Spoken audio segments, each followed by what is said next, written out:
Praise to the lord. ఈరోజు దేవుడు మనకిచ్చినటువంటి వాగ్దానం ఏమిటంటే, మొదటి దినవృత్తాంతముల గ్రంథము 11వ అధ్యాయము 9వ వచనం. సైన్యములకు అధిపతియగు యెహోవా అతనికి తోడయుండగా దావీదు ఈ ప్రకారము అంతకంతకు అధికుడగుచుండెను. ఆమేన్. దేవుడు మనకి తోడుగా ఉంటే అంతకంతకు మనం ఎదుగుతాం. దేవుడు మనకి తోడుగా ఉంటే అంతకంతకు మనము అధికులం అవుతాం. కానీ మనం ఏం చేస్తూ ఉన్నామంటే, మనుషుల తోడు కోరుకుంటూ ఉన్నాం. ఫలానా వాళ్ళు నాతో ఉంటే బాగుండు, ఫలానా వాళ్ళు నా పక్షాన ఉంటే బాగుండని మనుషుల తోడు కోరుకుంటూ ఉన్నాం. మనకు అర్థం కావాల్సిన విషయం ఏమిటంటే, మనుషులందరూ స్వార్థపరులే. ఏదో ఒక రోజు వాళ్ళందరూ మనల్ని వదిలిపెట్టి వెళ్ళిపోతారు. ముఖ్యంగా మన జీవితంలో క్రింద పడే పరిస్థితులు వచ్చినప్పుడు, ప్రతికూల పరిస్థితులు వచ్చినప్పుడు ఖచ్చితంగా వాళ్ళు మనకి దూరంగానే ఉంటారు. యుద్ధము చేయవలసిన పరిస్థితి వచ్చింది, చుట్టూ సైన్యం ఉంది, ఇశ్రాయేలు ప్రజలు బిక్కుబిక్కుమంటున్నటువంటి ఆ పరిస్థితుల్లో సమూయేలు గారు, నేను వచ్చే వరకు నువ్వేం చేయొద్దు, నువ్వు బలి అర్పించొద్దు, నేను వస్తానని చెప్పాడు సౌలుకి. రాజుగా సౌలు ఉన్నాడు అప్పుడు.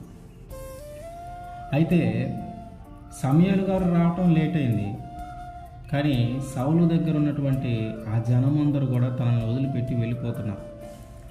ఇప్పుడు దాకా సౌలుతో పాటు యుద్ధం చేయటానికి సిద్ధంగా ఉన్నవాళ్ళు, పోరాడటానికి సిద్ధంగా ఉన్నవాళ్ళు ఇప్పుడు సౌలును వదిలిపెట్టి ఎవరి దారిన వాళ్ళు తప్పించుకొని పారిపోవటానికి ప్రయత్నం చేస్తూ ఉన్నారు.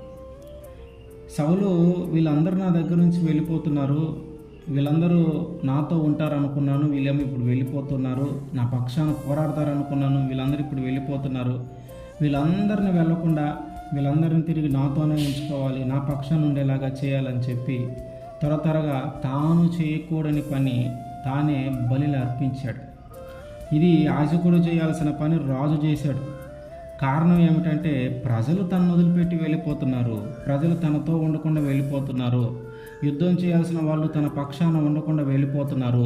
ఈ మనుషులందరూ నాతో ఉంటే బాగుండు, ఈ యుద్ధం చేసే వాళ్ళందరూ నాతోనే ఉంటే బాగుండప్పుడు నేను జయించగలుగుతానని చెప్పి మనుషుల తోడు కోసము ఆయన చేయకూడని పని, యాజకుడు చేసే పని చేశాడు. దీనిని బట్టి కోపం వచ్చింది సమూయేలు గారికి. అదే దానికి వ్యతిరేకంగా దావీదు గారు చేసిన పని ఏమిటంటే, ఏ విషయమైనా సరే ప్రతి విషయం కూడా దేవుని తోడే కోరుకున్నాడు, కానీ మనుషుల తోడు కోరుకోవాలి.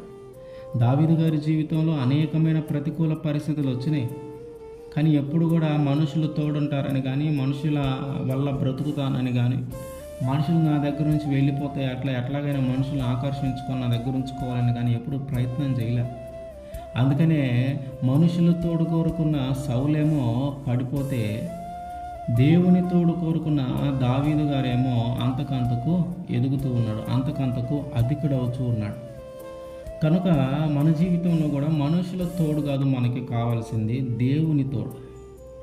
మనుషుల తోడు కానీ కోరుకుంటే మన జీవితంలో ప్రతికూల పరిస్థితులు వచ్చినప్పుడు ఖచ్చితంగా వాళ్ళు మనల్ని వదిలిపెట్టి వెళ్ళిపోతారు. ఎలాగైతే సౌలును వదిలిపెట్టి ఎటోలటు పారిపోవడానికి ప్రయత్నం చేశారో ఆ ప్రతికూల పరిస్థితుల్లో, అట్లాగే మన జీవితంలో కూడా క్రింద పడే పరిస్థితులు కానీ, ప్రతికూల పరిస్థితులు కానీ వచ్చినప్పుడు ఆ ప్రజలందరూ మనల్ని వదిలిపెట్టి వెళ్ళిపోతారు.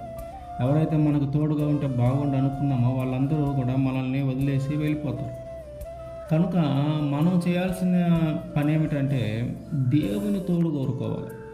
ఆయన తోడుంటే అంతకంతకు మనం ఎదుగుతాం, ఆయన తోడుంటే అంతకంతకు మనము అధికులం అవుతాం. కనుక ఆయన తోడును కోరుకుందాం, అంతకంతకు మనము అధికులం అవుదాం. ఆమేన్.